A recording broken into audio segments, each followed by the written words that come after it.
எப்படிப்பா உமக்கு நன்றி சொல்லுவேன், சொல்ல வார்த்தையே இல்ல.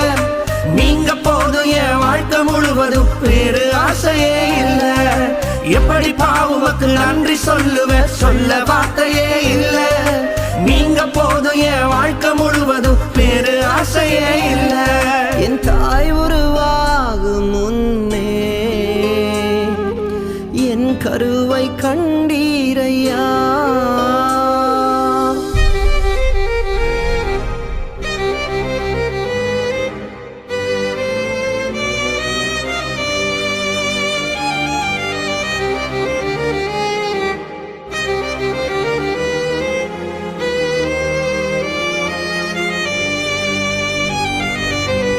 எலும்புகள் உருவாகல, நரம்புகள் உருவாகல, தசைகள் உருவாகல, தரிசனம் உருவான